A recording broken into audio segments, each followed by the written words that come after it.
Nupi mayumgi khoirang khoi saunaraba mari mata khara laklambadasu nupa mayumna asawba amata uttakai liri khoriba wahai haijarabanina kayam kuinadi sauduna leiruni makhoi hayeng nganta pau handokpa lakbiro angang su ngantana thinbiraklo hairamlaga mayumda hankre laklamba mi hek chatkraba matung mamadu isau langba horami hayeng dangairabani ba training chattoisi nangna tawriba thabakse imane ima harau phamga khangde ko natti nang butum hokatpaga natro nangna training chatpada punaba pochai maruiba khara leiruni na hairamidubo nangne nang wakhal yam yawdaba misaknida migi angang asuk nauribise lairik tamjadausu nangna chensen birakpa natrabase lakpa magi nupi sokle khanduna michang chang tak tawba mongda khumlakle ngasai khaidi ima sumaro londe hojikta lo leise marau yam leimal lakpai mama so hanba leite hai nupi michang changli ba haidoro nangisibo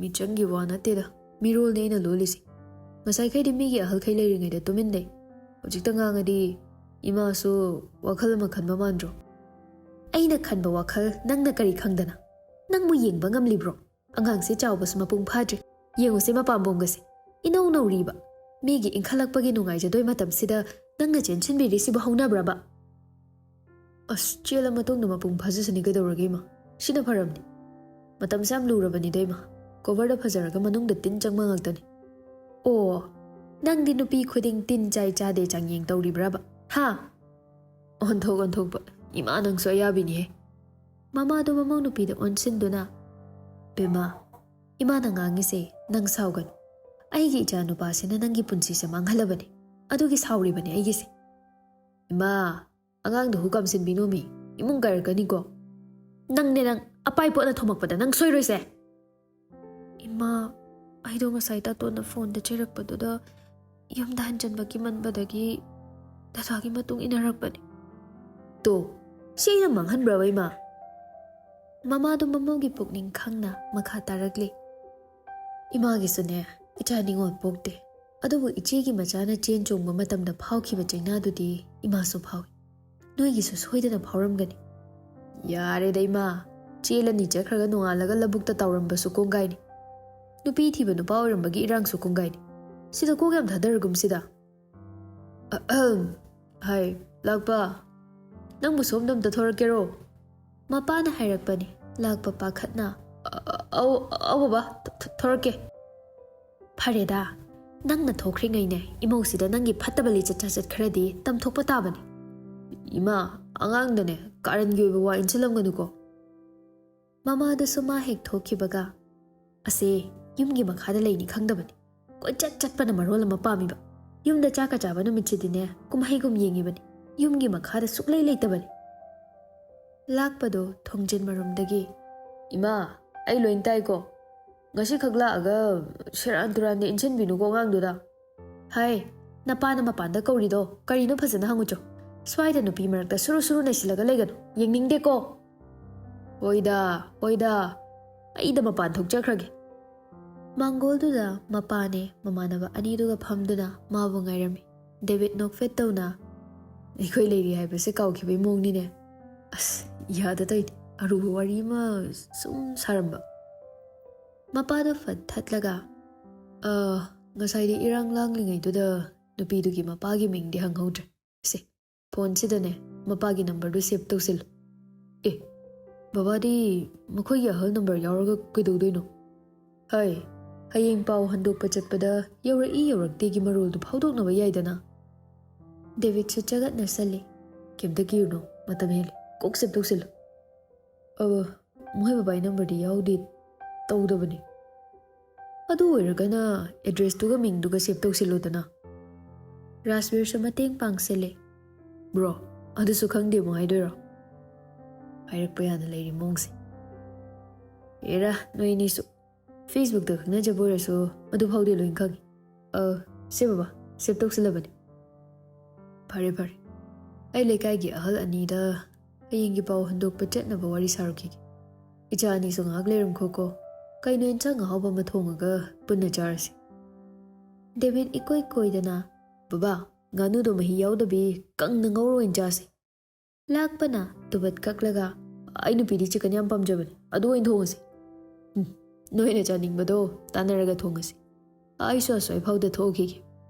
Lakpa mapado thokibaga. Kakadi kai lehurage. Mayum hankre. Ngaktang marang tawduda warisu sawa phanghamdren. Ibo yam warauramani ko. Nangonda call tawbasi sungchat chattena. Sidaidi training loibagane. Phone ani pairage. Mayamgi ama ai nupiga wari sanaba ama. Luhonga matungdasu nang nupiga lona wari sadaw leiriba haisibo. Chummine adusu. Adum kandadi phone amakhakna adum yaranida. David na ayeng thilamdaidadi video nambige aduga Facebook ta thagalu. Nabani di am pamjadai adumbado. Bro gi idea du yai. Kanang khangba. Cute couple chelena viral chatkibaso. Khara leiraga YouTube blog hangani kai hairakdana ko. Hangani nati hangi subscribe to on hairaktoini. Adumbadudi tawrida. Facebook ta inupigi followers khara leiri tuda mapu asingba leiri haina utpadu khakni aina pamisi. Yam phasaba pandam amadanine nangna leirmise. Kalak chahiye. Social media ki celebrity oibi ama koyo adu oirde aina phawrisa. Chap manana adum phawdamni. Honare ne maidi maru phawbini. Maru phawbi sendoi khombi oramdana ko. Noini manaraga michang changnaraga ai tongan tahalage sinine. Nang tongan tarui kaino RB gisu sukya yabidabi ama tanara leirsidi.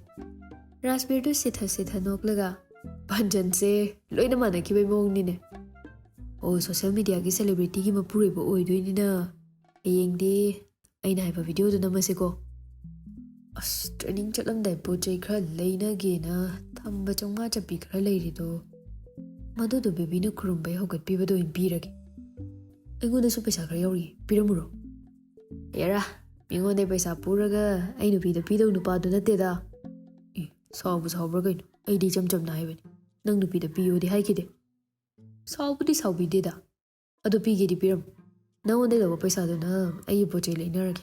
Aigisina ai nupida pirage. Chap manaba myaudro. Aisu khangdeda. Ngasidi mami hol akakum khara tawjarabanina mana haibado oi hainada dum khumasi. Lakpa tanja chare khanna. Adoidi yen mahi yaudabi kangna ngor charsi. Phaniye. Saibna pambadu ngaktani tawduisi. Lakpana atai lairi. Kagamu ningsingli. Maido chumna sumlaira natraga lambi thuen changairo. Atai nateda. Itam chado makhoi thongaromda ai leibra yengamba male haina pau tamning manbagi nangonda call tawbadi chattabaduda yum thira lakpani na hai. Sathin neidro yum chapchabi daga laise. Ibo cyber crime paiba SI amada nangi number du piragane location track tawhanbani hai. Law and order di makhoi makhota leirabanina irai laina ai yum phangene. Lakpai la amba chak charam charahan khrasu phadawni. Akhona di phana kana haijabani. Mayum doina hallage haibaduda pungsu thengdoba male khallaga adum halan khraba. Phare dute ayeng chatlaga unabiruba haiduni.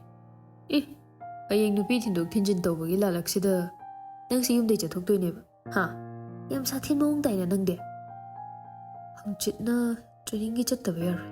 Matamsu leitrain toise. Adu oirgana hojik chatlasidana. Lakpa ikairap tawna. Hojikti yaroi. Mamatanda hundongba nungaitri. Hayeng ma thinkhraga oin chatlasi.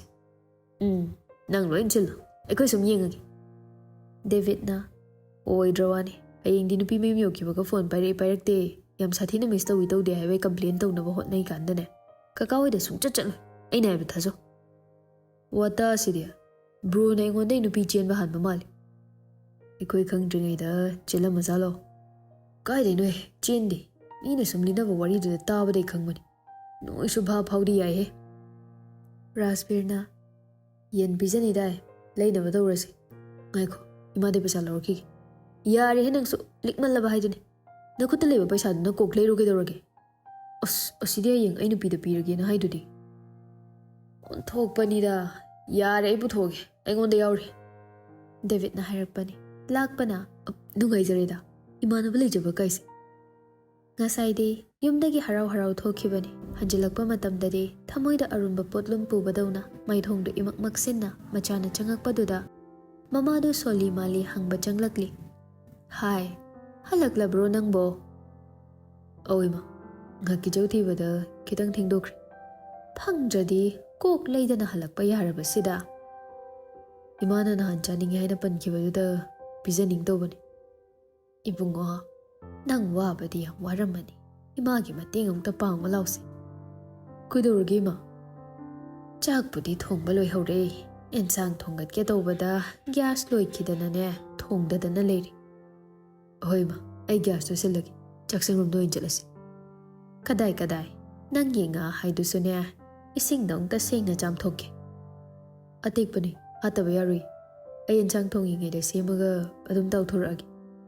Asidi araibani ne nangbo. Nang da phina rol hongaga ngahak pothajar. Ima sum thongbiragi. Hoi dei ma, waga wabane. Ai hayeng du soidana thongagi. Chahi matang duga thabak chatluraga iren jana pothage ti leite.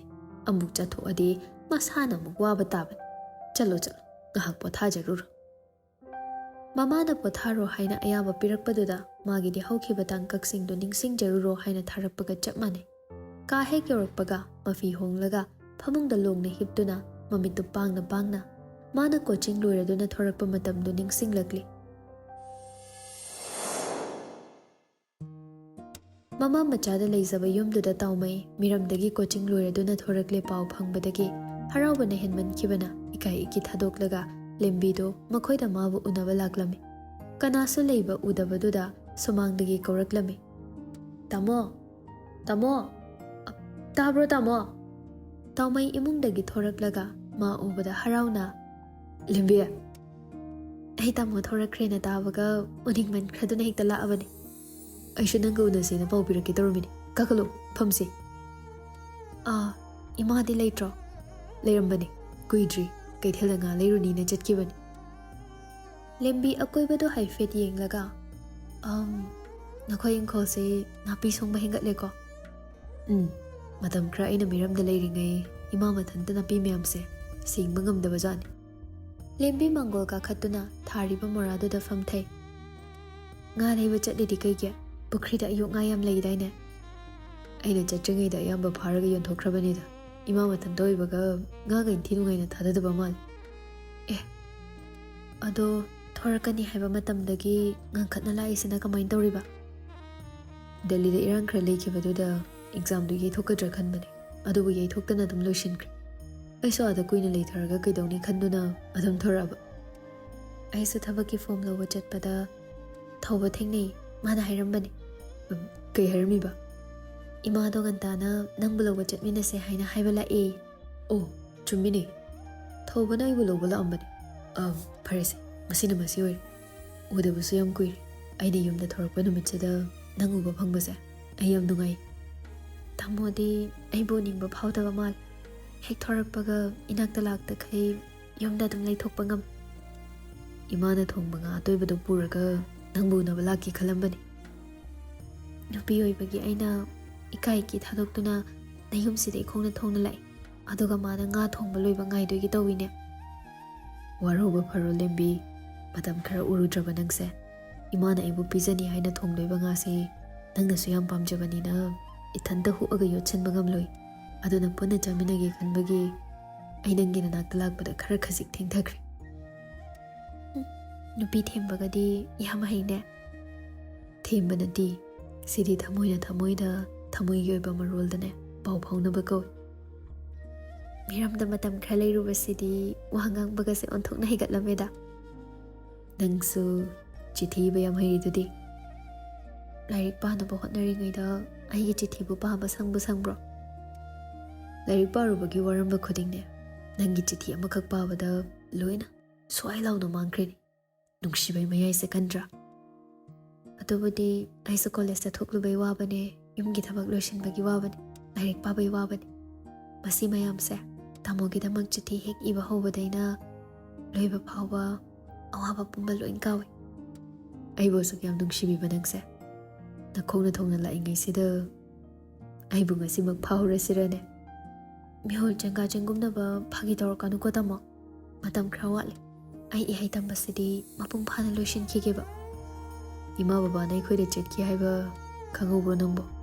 Kaidai khangmanoda Imagi mapamda luhongba ama layena chatkhibada ngairi adugi thoklaini adu erdi akhoi da chakchar chakrodana chararagi uning batamo su uba phangi miramda matam khra leiru rasu aiba nungsibiba hongamdre haibasu khangi hojikti aisu wakhal ingdane yumda hankragi ima halakpada dingai khodana nangu jardi am haraune ikai aise ka henjile esoidana khankin e nongmade khoida lakto lerisidi imana kisulana khalamoi ado damirabadi karam kanda lakni na hai hoge prelims khankre mains to handakti thawai khra changna hotnage na leithau pangthor to mandi adu loidre khedi mamang da so exam thakibado ma khara da na chale horido hoi adu dana ma do coaching su chatri boy bagi masada exam gi nomna do khara wat ki bain ma su panna thora amadi phadaun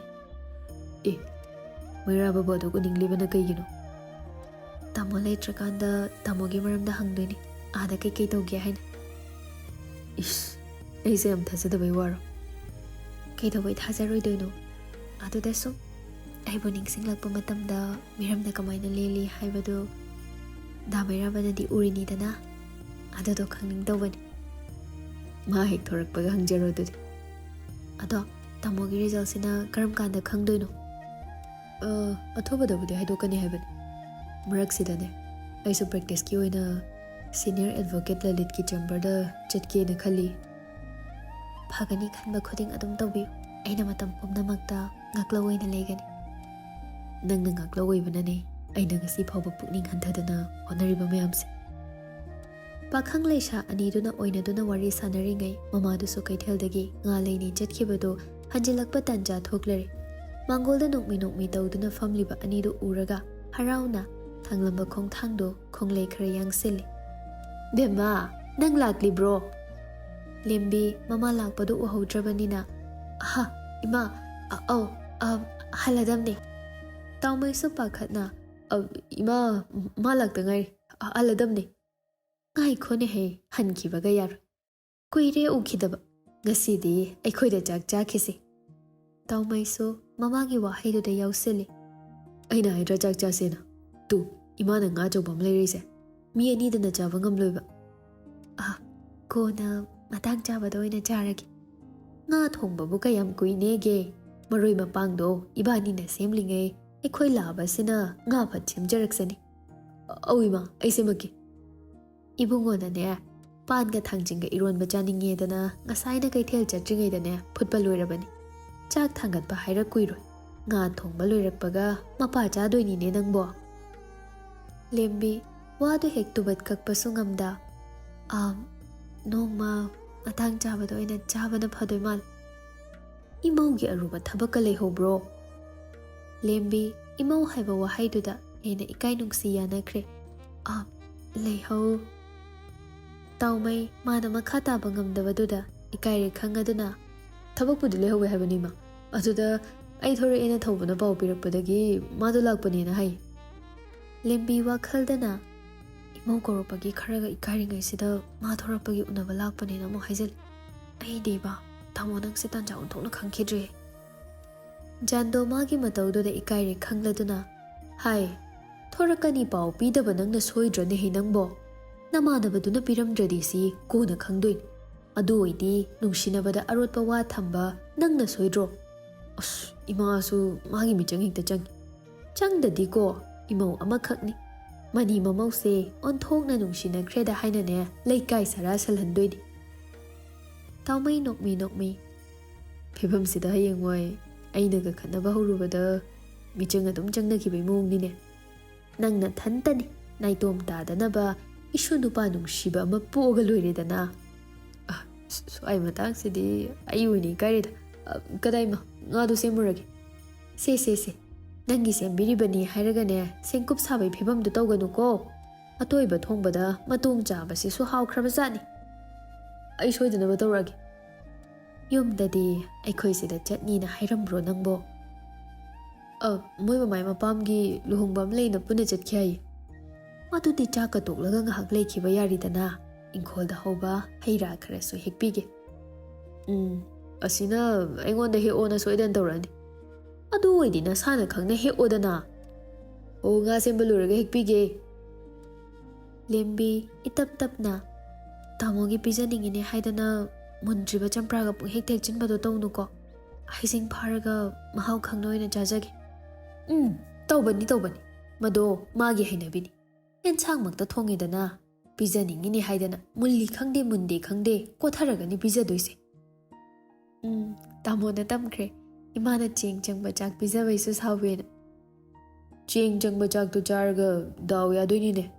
ꯍꯥꯏ ꯇꯥꯅꯤꯡꯗꯦ ꯅꯥꯇꯩ ꯆꯥꯗꯕ ꯉꯥꯡꯅꯨꯀꯣ ꯅꯨꯡꯇꯤꯒꯤ ꯆꯦꯡ ꯆꯪꯕ ꯆꯥꯛ ꯆꯥꯔꯒ ꯀꯔꯤꯗꯕꯨ ꯌꯥꯗꯧꯔꯤꯕ ꯗꯥꯎꯅꯣꯅꯦ ꯅꯪꯒꯤꯗꯣ ꯃꯤ ꯈ꯭ꯋꯥꯏꯅ ꯍꯥꯏꯌꯦꯅꯅꯦ ꯄꯪꯍꯥꯏꯗ ꯍꯥꯏꯕ ꯑꯃꯁꯨ ꯌꯥꯎꯔꯤ ꯑꯣ ꯃꯤꯆꯪ ꯆꯪꯅ ꯍꯧꯔꯣ ꯑꯩ ꯉꯥ ꯁꯦꯝꯃꯒ ꯄꯨꯁꯤꯜꯂꯛꯑꯒꯦ ꯕꯦꯃꯥ ꯑꯗꯨꯗꯤ ꯏꯕꯥꯅꯤ ꯆꯥꯛꯁꯪꯗ ꯏꯟꯁꯥꯡ ꯁꯦꯝꯃꯨꯔꯁꯤꯔꯥ ꯍꯣꯏ ꯏꯃꯥ ꯉꯁꯤ ꯅꯨꯃꯤꯠꯁꯤꯗꯤ ꯏꯟꯁꯥꯡ ꯃꯣꯔꯣꯛ ꯁꯥꯔꯁꯨ ꯍꯧꯁꯥ ꯁꯥꯏ ꯍꯥꯏꯕꯒꯤ ꯐꯤꯕꯝꯗꯤ ꯁꯣꯏꯗ꯭ꯔꯕꯅꯤ ꯅꯨꯄꯤ ꯑꯅꯤꯗꯨꯅ ꯆꯥꯛꯁꯪꯗ ꯆꯪꯉꯛꯇꯨꯅ ꯃꯔꯣꯏ ꯃꯄꯥꯡ ꯁꯦꯝꯕ ꯍꯧꯔꯝꯃꯤ ꯏꯕꯨꯡꯉꯣꯒꯤ ꯊꯕꯛꯀꯤ ꯑꯦꯛꯖꯥꯝ ꯍꯩꯗꯣꯛꯄ ꯉꯥꯏꯕ ꯑꯣꯏꯅ ꯃꯥꯅ ꯁꯤꯅꯤꯌꯔ ꯑꯦꯗꯚꯣꯀꯦꯠꯀꯤꯗꯅꯦ ꯄ꯭ꯔꯦꯛꯇꯤꯁ ꯆꯠꯅꯤ ꯍꯥꯏꯔꯤꯁꯤ ꯅꯪꯉꯣꯟꯗꯗꯤ ꯇꯝꯃꯕ꯭ꯔꯣ ꯑꯍꯣꯏ ꯃꯥ ꯇꯥꯃꯣꯅ ꯍꯥꯏꯔꯛꯑꯦ ꯊꯕꯛ ꯈꯟꯕꯨ ꯈꯜꯂꯛꯑꯦ ꯐꯔꯦ ꯈꯜꯂꯛꯇ꯭ꯔꯁꯨꯅꯦ ꯉꯝꯅꯕ ꯑꯦꯛꯖꯥꯝ ꯊꯥꯖꯁꯅꯤ ꯑꯗꯨꯒꯅꯦ ꯀꯔꯤꯒꯨꯝꯕ ꯃꯔꯛꯁꯤꯗ ꯃꯥꯅ ꯄ꯭ꯔꯦꯛꯇꯤꯁ ꯆꯠꯂꯤꯅꯦꯅ ꯆꯠꯇꯣꯏꯁꯤꯗ ꯄꯩꯁꯥ ꯊꯣꯛꯄꯒꯤ ꯃꯃꯤ ꯍꯦꯛ ꯎꯔꯕ ꯑꯩꯗꯤ ꯅꯣꯏꯗꯅꯦ ꯅꯪꯕꯨ ꯏꯃꯧ ꯑꯣꯏꯖꯔꯒꯦ ꯍꯥꯏꯅ ꯍꯥꯏꯕ ꯂꯥꯛꯑꯗꯧꯅꯤꯀꯣ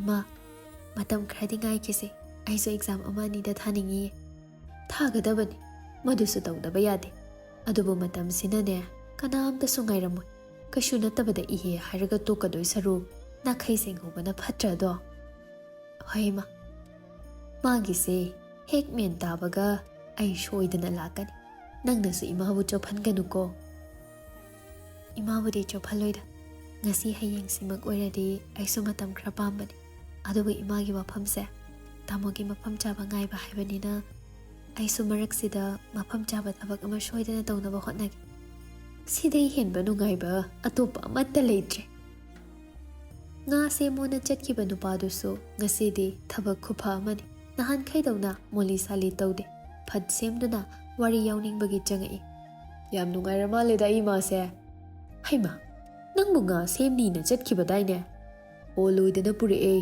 ꯅꯣꯏꯗꯨ ꯌꯦꯟꯁꯥꯡ ꯁꯦꯝꯕꯗꯣ ꯑꯁꯨꯛ ꯇꯞꯄ ꯑꯩꯁꯨ ꯌꯥꯎꯕꯤꯒꯦꯁꯦ ꯃꯔꯝ ꯃꯣꯛꯏꯗꯀꯣ ꯑꯩꯒꯤ ꯏꯆꯥꯁꯦ ꯌꯦꯟꯁꯥꯡ ꯁꯦꯝꯕ ꯂꯣꯏꯕꯒ ꯏꯪꯈꯣꯜꯗꯩ ꯍꯩ ꯑꯄꯥꯟꯕ ꯃꯈꯜ ꯁꯨꯅꯕ ꯍꯦꯛꯎꯗꯣꯏꯅꯤ ꯄꯨꯟꯁꯤ ꯆꯨꯞꯄ ꯁꯨꯃꯥꯏꯅ ꯁꯨꯝ ꯊꯕꯛ ꯐꯕ ꯑꯣꯏꯌꯨꯀꯣ ꯐꯗꯣꯏꯅꯤ ꯏꯃꯥ ꯐꯗ ꯌꯥꯔꯤꯕꯣ ꯁꯤꯕꯣ